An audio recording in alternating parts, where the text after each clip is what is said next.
don't fear making mistakes. I make decisions all the time. So I would say, make a decision. Don't be afraid to make a decision. Even if it's the wrong decision, you've got to make a decision. You can't get stuck in analysis paralysis, because that's the worst thing that would happen.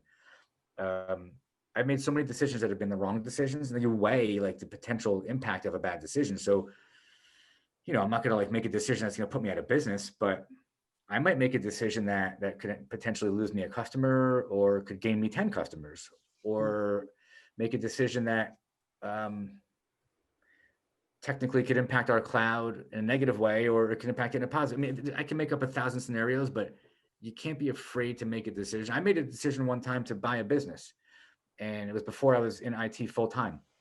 And I invested $100,000 in the business, thought I could run it. This is one of my best mistakes ever. Within 6 months, I walked away from the business, left $100,000 behind, and I called up one of my mentors and I told him the story, and he told me his story. He did something similar once, and he said to me, Matt, it cost you $100,000 to get the best education you're ever going to get. How much did you learn from that 6-month experience? I said, it's priceless what I learned. And it's true. I mean, it's not easy to lose $100,000, but I made it back 10 times over, from what I learned and going into other businesses and not making those mistakes again.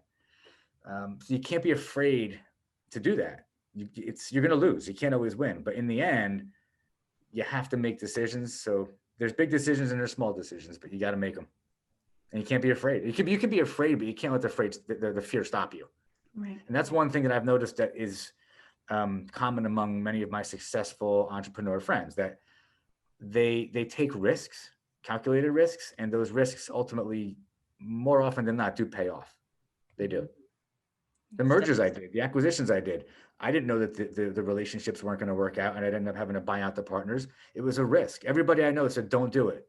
Don't ever partner with anybody. Don't do it, because you have the vision, you have the energy, you have it lives within your mind and your heart, and you're gonna have a problem. And they were right, except I ended up, my vision and my determination and my commitment to what I believe in was the right thing for this company ultimately won out in the long run, because the other guys just gave up because they didn't have the commitment, the dedication, or the vision, or the ability to execute. Right. So it was like, just, you got to go. And I bought them all out.